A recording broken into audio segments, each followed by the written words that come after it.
Hi, are you lacking confidence? Do you find yourself anxious all the time? Have you got dreams and ideas that you want to put into action, but your anxiety is stopping you from going there? My name's Sarah, and I have spent my whole life pretty much trying to overcome anxiety so I could step into my dreams. And now I'm in a place where I really want to share what I know with other people so that hopefully I can help you to overcome your anxiety and step into your dreams. So I have 6 top tips, and the first one is to stop comparing yourself to others. So this is a biggie. And when you're always questioning what you say, what you do, comparing yourself, thinking that other people do it better than you, judging yourself, judging others. Sometimes I would be thinking, well, I could probably do it better, but hey, I didn't have the guts to actually get out there and do it. So, pretty harsh, but the truth. So give it up. It's a really bad habit to have, and it creates anxiety when you're comparing yourself to others. So tip number 1, stop doing that. When you find yourself doing it, just observe it and turn around that little thought that you have into your head into a positive affirmation. That's how I did it. Just had to become really conscious of what I was thinking all the time. And it didn't happen all the time, but when I did catch myself, I'd turn it around. So that's the first one, stop comparing yourself. Second one, start practicing self-love and self-care. This is a huge one. And it takes a lot, I'm not going to lie. There's no shortcuts. But a really great tip that I only actually learned fairly recently is to always ask yourself, what would someone who loves themselves do? And wow, it's a game changer. It's like anything that you do, when you think about it, if it's unhealthy habits, if it's spending time with people that you don't really want to spend time with, or going to something you don't really want to be at, or all those things that you do just for other people or that don't serve you, just ask yourself, what would someone that loves themselves do? And they would speak up for themselves, or they would not do that unhealthy thing or go to that place that makes them feel uncomfortable. You can apply it to every situation in your life. It's a really good one. And obviously that comes down to self-love is self-care. So, putting healthy things in your body, making sure that you've got the right nutrients in your life. Are you eating enough plants? Do you need some vitamins? Going and getting a health checkup and taking your health seriously. If you're feeling anxious, it can quite often be a gut imbalance. And you just find when you're have got healthier habits, and which is self-love, that the anxiety starts to subside. Connecting with nature, taking time for yourself, running yourself ragged for everybody else is not loving, and it doesn't serve. In the end, you're not able to show up as your best version of yourself when you're not showing yourself self-love. So I'm going to do a lot more videos on these topics, so I'm just going to scoot over the top of them today.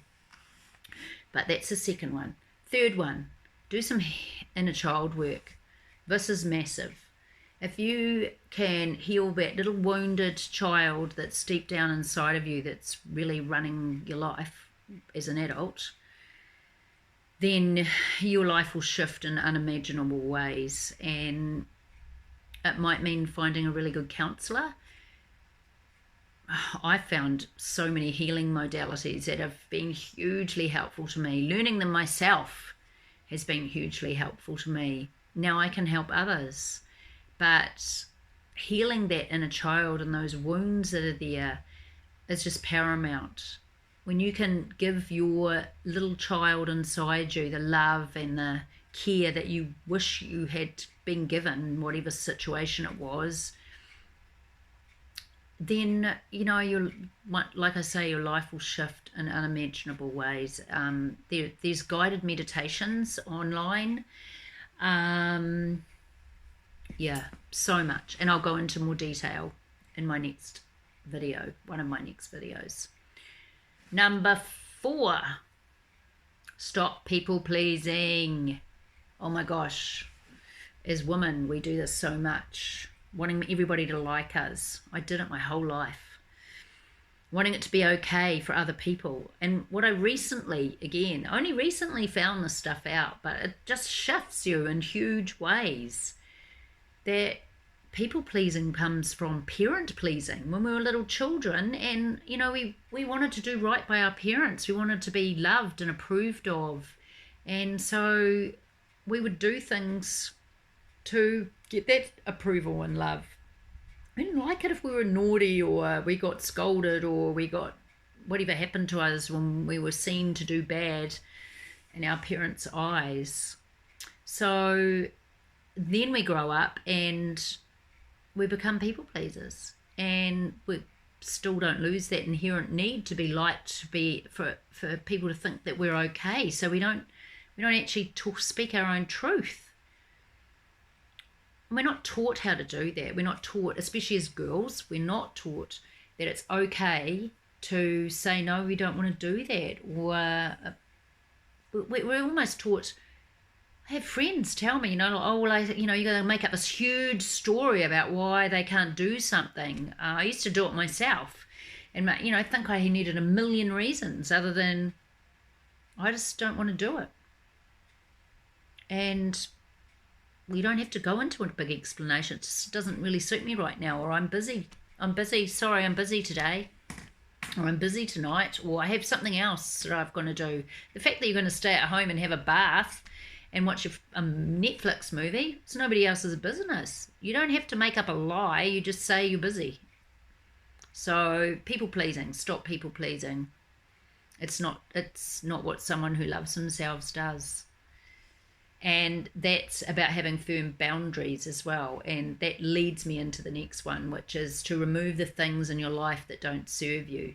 And that is boundaries. So having firm boundaries. If you've got relationships where people are crossing your boundaries, that you don't like the way that people are treating you, friends, partners, husbands, wives, whoever it may be, bosses, there's nothing wrong with actually standing up for yourself and saying, I will not accept that kind of behavior. Someone that loves themselves would not accept being treated poorly. And so you might have to clean up your life a little bit. It can be even those addictions. It can be boundaries with yourself when you're doing things that don't serve you. They don't serve your health. They don't serve your highest good. So have a clean out of your life. Get rid of those things that don't serve you. Number 6, lastly, there's many others, but these are the top 6 that I came up with, is be present. Live in the present moment. That's all there is. There's no past. There's no future. They're just memories, and half of them aren't even true. When we're thinking about the past, they're just our perception of what happened. And we can dwell on them, oh my gosh, and go over and over and over them. And then we realise that, oh my gosh, we've spent a whole day in the past or worrying about what's going to happen in the future. And half of the stuff we worry about never even happens.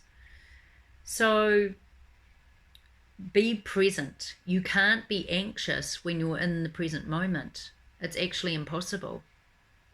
So this is a game changer. When you find things that you love doing, or actually spend time meditating and just finding those little pockets of no thought. And they're only little pockets. A lot of people don't meditate because they think They can't, because thoughts come into their head all the time. Well, guess what? Thoughts do come into your head when you meditate, but it's just not attaching to them and letting them float on by. And you find that a meditation doesn't have to be just sitting in a seat or lying down.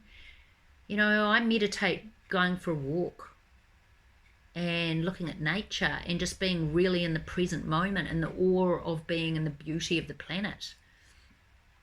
Gardening or drawing, doing some form of art, dancing. Oh my gosh, when you let go of all the things happening around you and are just in the zone, doing things that you really love,